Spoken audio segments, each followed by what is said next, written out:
Good morning to all of you. Welcome to 9K study. जानेंगे इस video में। देखिए आज की जो डेट है वो है 14 अगस्त और 14 अगस्त 2022 के जो इंपॉर्टेंट टॉप 10 करंट अफेयर्स है वो हम इस वीडियो में जानने वाले हैं।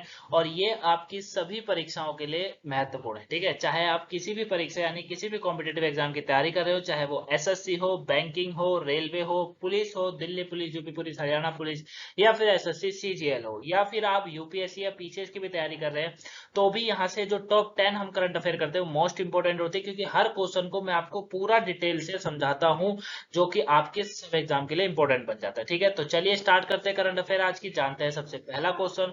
फर्स्ट क्वेश्चन है आज का कि किस संस्थान ने virtual space tech park spark launch किया है। क्या करा है कि किस संस्थान ने वर्चुअल यानी कि video conference space tech park spark launch किया है। किसके द्वारा करा गया है? इसरो के द्वारा करा गया है। याद रखिएगा कि भारतीय अंतरिक्ष अनुसंधान संगठन जो है उसने हाल ही में आजादी का अमृत महोत्सव समारोह के हिस्से के रूप में एक virtual space tech park spark का जो है अनावरण किया है, शुरू किया है। अब इससे इसरो के अध्यक्ष जो है एस सोमनाथ द्वारा लॉन्च किया गया है। और यह वर्चुअल स्पेस जो है संग्रहालय लॉन्च जो होगा वो वाहनों, उपग्रहों और वैज्ञानिक मिशनों के साथ साथ भारत के जो अंतरिक्ष क्षेत्र से संबंधित जो भी दस्तावेज है उनकी छवियों को, वीडियो को होस्ट करता है। ठीक है ना, क्या कर देगा? वीडियो को होस्ट करेगा। मतलब जो भी दस्तावेज होंगे उन्हें, उनकी छवियों को वीडियो के द्वारा होस्ट करता है। क्लियर है? तो ये आपको याद रखना है, इसरो के द्वारा हुआ है, भारतीय अंतरिक्ष अनुसंधान संगठन इसरो है। और इसका जो उद्देश्य वो जो है उद्देश्य मतलब जो ये तात्पर्य है, जुड़ा है, ज्वाइंट है, वो है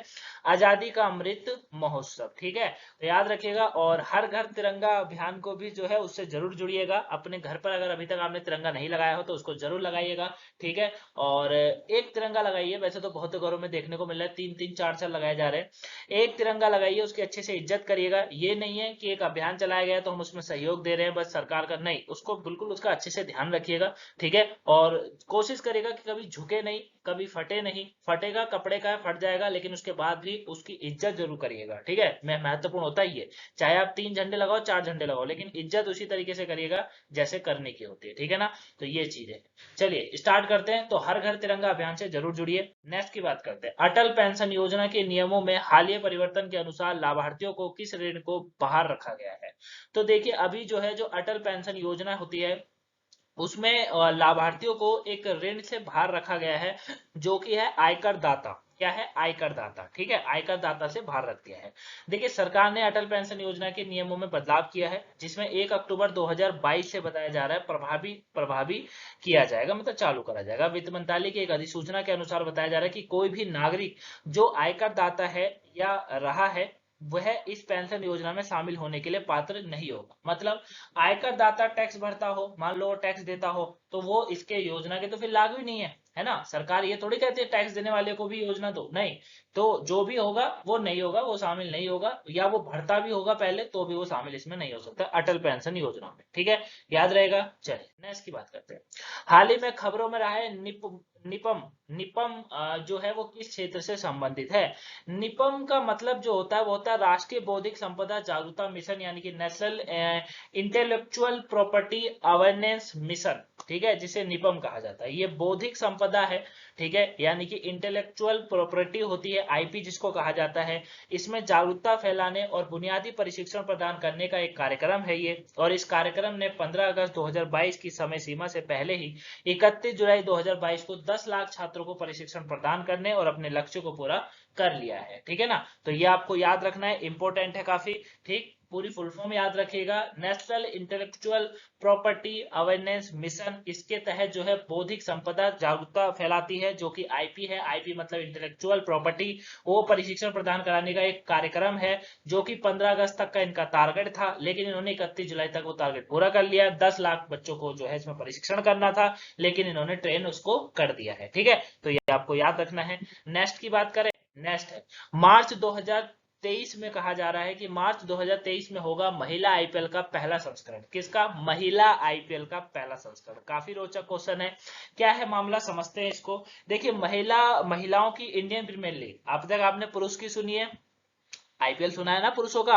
अब महिलाओं का इंडियन प्रीमियर लीग हो रहा है जो कि मार्च 2023 में एक महीने की विंडो में शुरू किया जाएगा। ठीक है, याद रहेगा। पूरी संभावना है कि इसमें 5 टीमें खेलेंगी। इसकी पुष्टि भारतीय क्रिकेट कंट्रोल बोर्ड यानी कि बीसीसीआई ने करी है, एक वरिष्ठ अधिकारी ने करी है। बीसीसीआई के शीर्ष अधिकारियों ने इस मुद्दे पर चर्चा और टूर्नामेंट के लिए मार्च की विंडो को ठीक समझा गया है और मार्च में आपको देखने को मिल सकता है। दक्षिण अफ्रीका में महिला T20 विश्व कप के बाद की है। ठीक है ना, मतलब दक्षिण अफ्रीका तो महिलाओं का जो है आईपीएल होने वाला है भारत के अंदर अब, है ना। जैसे पुरुषों का होता है उसी तरीके से महिला का हो सकता है, होगा मार्च के महीने में। बताया जा रहा है कि होने वाला है 2023 के अंदर। क्लियर है, याद रहेगा। नेक्स्ट की बात करें, नेक्स्ट समझते हैं।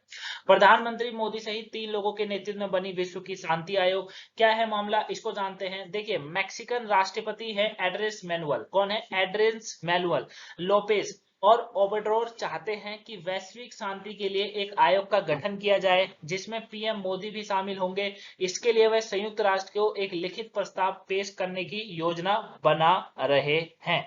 ठीक है, वही संभावित प्रस्ताव के मुताबिक यह आयोग 5 साल की अवधि के लिए होगा। उन्होंने आयोग में प्रधानमंत्री नरेंद्र मोदी सहित विश्व के 3 नेताओं को नाम प्रस्तावित किया है। ठीक है, तो ये आपको याद रखना है कि जो मैक्सिकन राष्ट्रपति हैं एंड्रेस मैनुअल, उन्होंने कहा है और साथ में जो लोपेज ओब्रेडोर है वो चाहते हैं कि एक वैश्विक शांति के लिए एक आयोग का गठन हो, जिसमें उन्होंने जो आमंत्रित करा है वो प्रधानमंत्री, इसमें नाम इंपॉर्टेंट है, नरेंद्र मोदी जी, इनको भी करा गया है। बाकी आप चारों को इमेज में देख सकते हैं। क्लियर, चलिए नेक्स्ट समझते हैं। नेक्स्ट है एसबीआई बांग्लादेश में भारतीय वीजा केंद्र चलाएगा। क्या कहा जा रहा है कि एसबीआई जो है, स्टेट बैंक ऑफ इंडिया जो है, वो बांग्लादेश में भारतीय वीजा केंद्र चलाएगा, ये कहा जा रहा है। मामला क्या है इसको जानते हैं। संचालन के 2 और वर्षों के लिए विस्तार करने के समझौते पर जो है एसबीआई और ढाका में भारतीय उच्चायोग के अधिकारियों के बीच जो है एक साइन हुए, एक हस्ताक्षर हुए दोनों के बीच में। ठीक है, आईवीएस जो है, आईवीएस का मतलब, आईवीएस मतलब जो भारत के अंदर वीजा वाली कंपनी है। ठीक है ना, आईवीएस जल्द ही कुछ मतलब आईवीएस को जो है, आईवीएस कहा जाता है, आईवीएस की अगर बात करेंगे, भारतीय वीजा आवेदन केंद्र। ठीक है, क्या होता है? भारतीय वीजा आवेदन केंद्र। तो ये जो आईवीएस है ये जल्द ही कुछ अतिरिक्त सेवाएं भी शुरू करेगा, जिसमें ऑनलाइन फॉर्म जो होगा भरने का होगा, फॉर्म जमा करना होगा, स्लॉट बुकिंग होगा, मोबाइल ऐप लॉन्च करने की सुविधा, ये सब इसके अंदर शामिल होगी। अब ढाका में आईवीएस केंद्र में एक प्राथमिकता लॉन्च का भी उद्घाटन किया गया था अभी, ये भी याद रखिएगा। तो एसबीआई बांग्लादेश में भारतीय वीजा केंद्र चलाएगा, ये आपको याद रखना है। किस तरीके से कार्य करेगा ये मैंने आपको समझा दिया है। क्लियर, नेक्स्ट समझे। नेक्स्ट की बात करते हैं। नेक्स्ट है सामाजिक न्याय। क्या कहा जा रहा है? सामाजिक न्याय मंत्रालय ने स्माइल 75 पहल शुरू की है। ये क्या है स्माइल 75 पहल? देखिए, सामाजिक न्याय और अधिकारिता मंत्री हैं डॉक्टर वीरेंद्र कुमार, उन्होंने द्वारा आजीविका और उद्यमों के लिए हाशिए पर रहने वाले व्यक्तियों हेतु सहित स्माइल 75 पहल को शुरू किया गया। अब स्माइल 75 पहल जो है, इसके तहत सामाजिक न्याय अधिकारिता मंत्रालय ने भीख मांगने वाले व्यक्तियों के व्यापक पुनर्वास के लिए 75 नगर निगमों को चिन्हित किया है। यह पहल आजादी का अमृत महोत्सव के तहत शुरू की गई है। ठीक है, तो ये फिर मैं आपको बता दूं, हर घर झंडा अभियान, ठीक है, उसको भी मत भूलिएगा। साथ में आजादी का अमृत महोत्सव मनाया जा रहा है। क्यों मनाया जा रहा है? क्योंकि अभी हमें 75 साल पूरे हो गए हैं। अब मैं आपसे एक बात करता हूं कि 75 साल का अमृत महोत्सव का तात्पर्य क्या है। देखिए, एक चीज को याद रखिएगा कि हम जो है 75 साल पहले ब्रिटेन के गुलाम थे। ठीक है, अब ब्रिटेन में जो है एक प्रथा चलाई जाती है कि अगर कोई 50 साल से ऊपर होता है, ठीक है, तो उसे गोल्डन जुबली माना जाता है। हमेशा याद रखिएगा, क्या माना जाता है? गोल्डन जुबली माना जाता है, मतलब उसने गोल्डन जुबली कर दी। अगर 100 साल हो जाता है तो उसे डायमंड माना जाता है फिर, है ना। ये हर कंपनियों में भी होता है, वैसे बहुत सारी कंपनियों में भी अगर आप देखो, अगर आप नेटवर्क मार्केटिंग जानते होंगे तो नेटवर्क मार्केटिंग में हमको ये चीज ज्यादा देखने को मिलती है। अगर कोई 50 साल पूरे कर लेता है, 50 साल से वो काम कर रहा है, अच्छी खासी टीम पैदा कर ली है, या 100 साल कर लेता है, तो 100 साल के बाद उसे डायमंड का जो है सम्मानित करा जाता है, डायमंड से। ठीक है, उसी तरीके से जैसे यूट्यूब में बात करें तो यूट्यूब में भी कुछ ऐसा ही है। अगर आपके 100 मिलियन सब्सक्राइबर हो गए, मान लो 1 करोड़ सब्सक्राइबर हो गए, तो आपको डायमंड बटन मिलता है। मिलता है नहीं मिलता है? ये सारी एक अंग्रेजी प्रथा है। अब हुआ क्या है, हमने 75 साल पूरे करे हैं, ठीक है, तो हमने गोल्डन जुबली करी है, डबल गोल्डन जुबली इसको बोला जाता है। 75 साल को अंग्रेजी भाषा में बोला जाता है गोल्डन, डबल गोल्डन जुबली। लेकिन हमारे नरेंद्र मोदी जी अलग हैं, उन्होंने नाम दे दिया अमृत महोत्सव। ठीक है, नाम क्या दिया है? अमृत महोत्सव। तो अगर आपसे कभी कोई पूछता है कि आखिर में 75 वर्ष का हम लोग बना रहे हैं, ठीक है, 75 साल पहले हम लोग गुलाम थे, उसके बाद हम आजाद हुए, 75 साल हमें हो गए, लेकिन अमृत महोत्सव मनाने का क्या है तात्पर्य? क्यों है? क्योंकि हमने क्या करा है, हमारी गोल्डन जुबली हुई है। समझ रहे मेरी बात को? तो इसीलिए मनाया जा रहा है। वैसे बोला जाना चाहिए था गोल्डन जुबली, लेकिन हम हिंदुस्तानी हैं और हमारे प्रधानमंत्री नरेंद्र मोदी जी हैं, तो उन्होंने नाम दिया है अमृत महोत्सव। ठीक है, तो याद रखिएगा, इसीलिए इसको बड़े धूमधाम से जो है मनाया जा रहा है। क्लियर है? समझ गए होंगे यहाँ पर एक पॉइंट को। चलिए आगे समझते हैं। आगे क्या कहा जा रहा है, पहली बार टाटा स्टील शतरंज में होगी महिलाओं का टूर्नामेंट। जी हाँ, पहली बार बताया जा रहा है कि टाटा स्टील शतरंज में जो है महिलाओं का टूर्नामेंट होने वाला है। अब क्या है मामला, इसको जानते हैं। भारत की शीर्ष खिलाड़ी Tata steel chess India tournament के 5वें चरण में पहली बार ऐसा देखने को मिलेगा कि महिलाओं की प्रतियोगिता में आकर्षण का केंद्र होगा, जिसमें कोनरूर, हम्पी और डी हरिका और आर वैशाली शामिल है। यह शतरंज टूर्नामेंट जो है कोलकाता में 29 नवंबर से 4 दिसंबर तक खेला जाएगा, ये आपको याद रखना है। नेक्स्ट की बात करते हैं।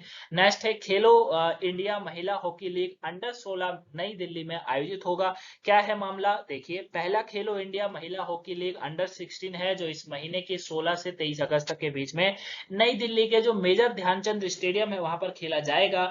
युवा कार्य और खेल मंत्रालय के अनुसार देश के कुल 16 टीम इसमें भाग ले रही हैं। महिलाओं के लिए बात करेंगे तो खेल घटक जो खेल प्रतियोगिता की एक विस्तृत श्रृंखला होती है, उसमें अधिक महिला भागीदार में सत्ता के लिए सबसे आवश्यक कदम उठाता है। ठीक है, तो आपको याद रखना है, याद रखिएगा, नई दिल्ली में होने वाला है, 16 टीमें भाग लेंगी। कहां पर होगा, मेजर ध्यानचंद स्टेडियम में खेला जाएगा, ये आपको याद रखना है। नेक्स्ट क्वेश्चन की बात करते हैं, आज का लास्ट क्वेश्चन है। प्रत्येक साल 13 अगस्त को विश्व अंगदान दिवस के रूप में जो है मनाया जाता है, ये आपको याद रखना है। ठीक है, ये क्वेश्चन काफी बार एग्जाम में डे से पूछा जाता है। तो अंगदान दिवस को मनाने का तात्पर्य क्या है, तो अंगदान दिवस जो होता है, अंगदान जीवन का सबसे बड़ा महापुण्य है। ठीक है, आप एक अगर आप इसको करते हैं तो एक महापुण्य वाला काम होता है, लेकिन जब तक हो जब तक तो रहो अंग के साथ अपने। ठीक है, उसके बाद अपना आराम से दान करना। इससे क्या होता है, दूसरे लोगों का जीवन को बचाया जा सकता है। ठीक है, और साथ में यह दिवस इसलिए मनाया जाता है ताकि लोगों में अंगदान करने के प्रति जागरूकता फैले।